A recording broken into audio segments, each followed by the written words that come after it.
vous mettez l'objectif là. Jusqu'à présent, vous n'avez pas bougé. Vous faites cette route-là. Je veux bien que vous vouliez dire simplement que vous êtes des nuls parce que vous n'avez pas réussi à faire ces derniers mètres. Et moi, je suis le premier à dire, je suis un obsédé du résultat, je me battrai jusqu'au bout. Donc, je vais me battre pour faire ça. Mais j'ai le droit de rappeler tout ce qui a été fait, c'est déjà très dur. Et devinez quoi? Ça n'avait pas été fait avant. Si le monde se réchauffe à 2, 3, 4, 5 degrés, on arrive dans des zones dans lesquelles les scientifiques disent que le monde ne sera plus vivable. Donc, ce n'est pas un objectif commercial de dire vous allez vendre 100 tapis, et bien si on n'en fait que 80, c'est pas grave, on aura quand même gagné de l'argent. Là, c'est si on ne fait pas les 100, la société demain va vraiment souffrir. Est-ce que l'État fait assez pour le climat? On a regardé ses objectifs qu'il s'est lui-même fixés et les mesures qu'il a prises, nous pensons que non. Et on va vous expliquer pourquoi.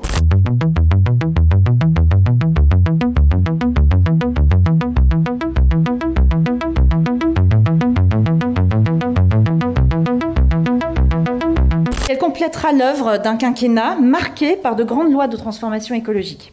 C'est toutes ensemble que ces mesures nous donnent les moyens de tenir nos engagements climatiques.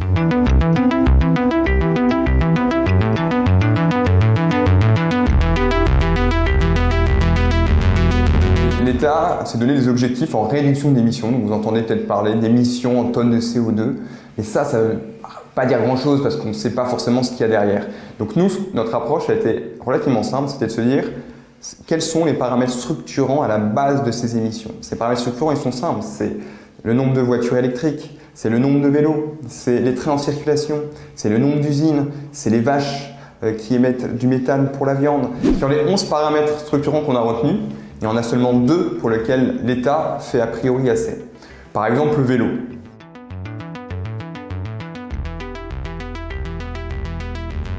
Ces 11 paramètres structurants, en fait, ils représentent 80% des émissions.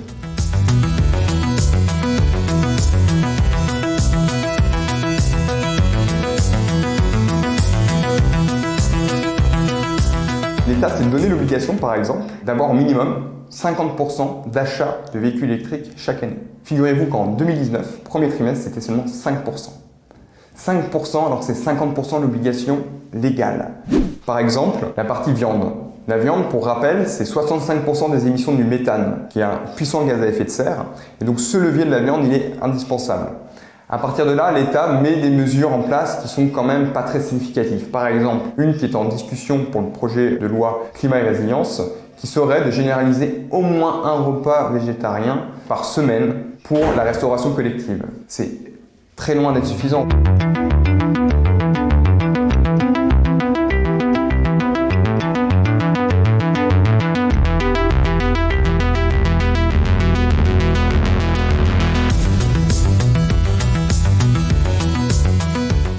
Nous ne sommes pas les seuls à avoir ce constat-là.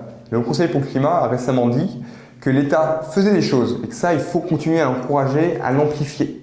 Mais que d'un autre côté, l'État ne fait pas non plus assez à ce stade avec cette loi climat et résilience pour parvenir aux objectifs climatiques de 2030.